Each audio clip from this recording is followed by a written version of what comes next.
दोस्तों, आज हम बात करने वाले हैं चित्तौड़गढ़ में हुए तीसरे जौहर और जयमल पत्ता के बलिदान के बारे में। तो दोस्तों, मेरा नाम है गोविंद सोलंकी और आप देख रहे हैं सोलंकी स्टूडियो 09।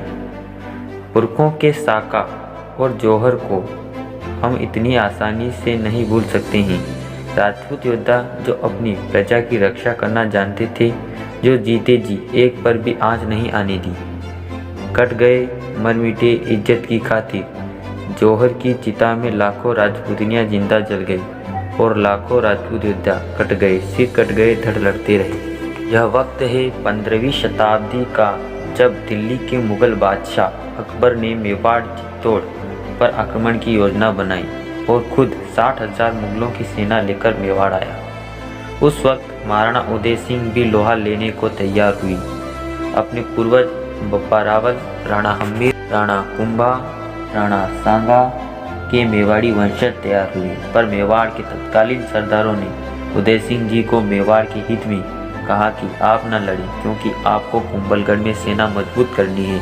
और अंत में उदय सिंह को कुंभलगढ़ भेज दिया गया और फैसला किया कि मेड़ता के दूधाजी के पोते वीरों के वीर शिरोमणि जयमल मेड़तिया को चित्तौड़ का सेनापति बनाकर वहां का कार्यभार सौंप दिया जाए और जयमल के साले जी पत्ताजी चुंडावत को उनके साथ नियुक्त किया। खबर मिलते ही जयमल जी और उनके भाई बंधु प्रताप सिंह और दूसरे भाई और भतीजे कल्लाजी राठौड़ वीरों की तीर्थ स्थली चित्तौड़ की ओर निकल पड़े।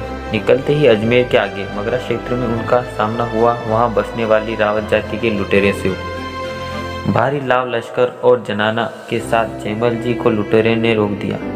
एक लुटेरे ने सीटी बजाई और देखते ही देखते एक पेड़ तीरों से भर गया। सभी समझ गए थे कि वे लुटेरों से घिरे हुए हैं। तभी भाई प्रताप सिंह ने कहा कि अठे या वठे।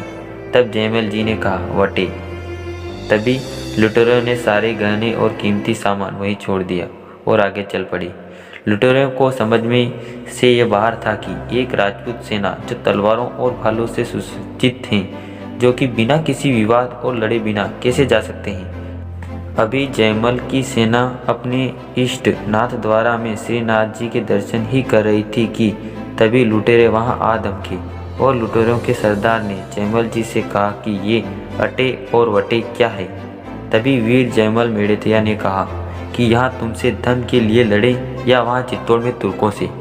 तभी लुटेरे सरदार की आंखों में आंसू आ गए और उसे जयमल जी के पैरों में गिरकर माफ़ी मांगी और अपनी टुकड़ी को शामिल करने की बात कही।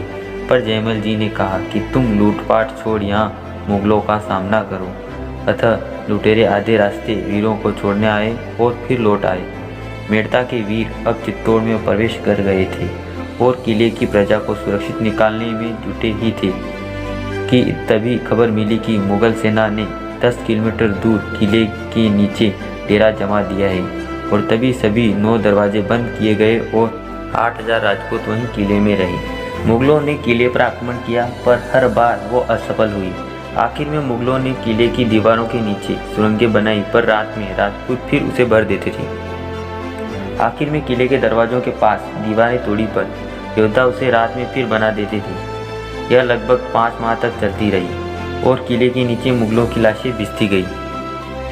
उस वक्त मजदूरी इतनी महंगी हो गई कि एक बाल्टी मिट्टी लाने पर मुगल सैनिक को एक सोने का सिक्का दिया गया। वहाँ मिट्टी सोने से अधिक महंगी हो गई थी। अब अकबर ने जयमल जी के पास अपना दूत भेजकर प्रलोभन दिया कि अगर मेरी अधीनता स्वीकार करे तो जयमल को उसके पुरखों का राज्य मेड़ता सहित पूरे मेवाड़ का भी राजा बना देगा। तभी वीरवर सूर्यवंशी राजपूत गौरव राव जयमल राठौड़ मेड़तिया का उत्तर था कि मैं अपने स्वामी के साथ विश्वासघात नहीं कर सकता। मेरे जीते जी तो अकबर यहाँ प्रवेश नहीं कर सकता। मुझे महाराणा यहाँ का सेनापति बनाकर गए हैं। जब जयमल अकबर के उस संधि प्रस्ताव को ठुकराकर अकबर को उसी दूत के हाथों संदेश भिजवाता है कि ए अकबर, हम क्षत्रिय जात के ठाकुर समझे ना इंसान तने, रे ते हिजड़ा के गीत सुने, देखे न बलवान तेने।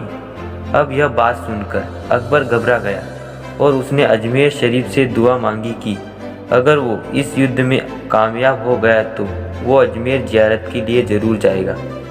एक दिन रात में जयमल जी किले की दीवार ठीक करवा रहे थे और अकबर की नज़र उन पर पड़ गई।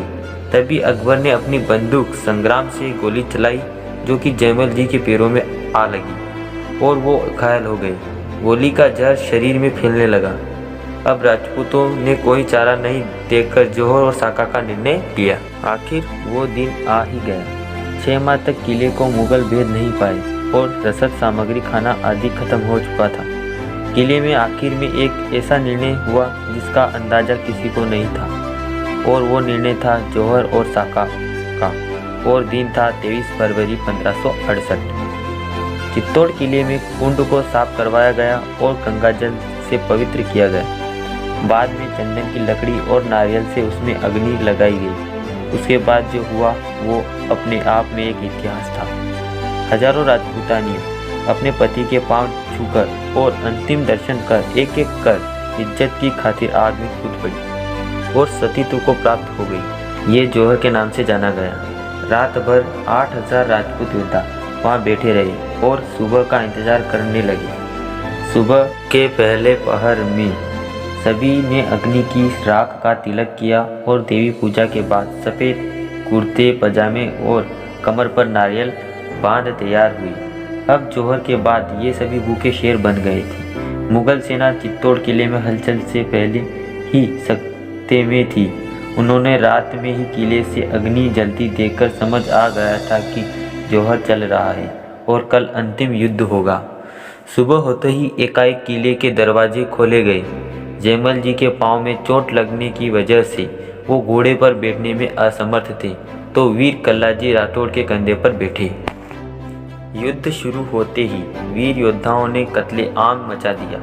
अकबर दूर से ही सब देख रहा था। जयमल जी और कल्लाजी ने तलवारों का जौहर दिखाया और 2 पांव 4 हाथों से मारकाट करते गए। उन्हें देख मुगल सेना भागने लगी। स्वयं अकबर भी यह दृश्य देखकर अपनी सुध बुध खो बैठा। उसने चतुर्भुज भगवान का भी सुन रखा था। जयमल बढ़ता जीवणे पत्तो बाएं पास, हिंदू चढ़िया हतिया चढ़ियो जस आकाश। पत्ताजी, प्रताप सिंह जी, जयमल जी, कल्ला आदि वीरों के हाथों भयंकर मारकाट हुई। सिर कटे धड़ लड़ते रहे।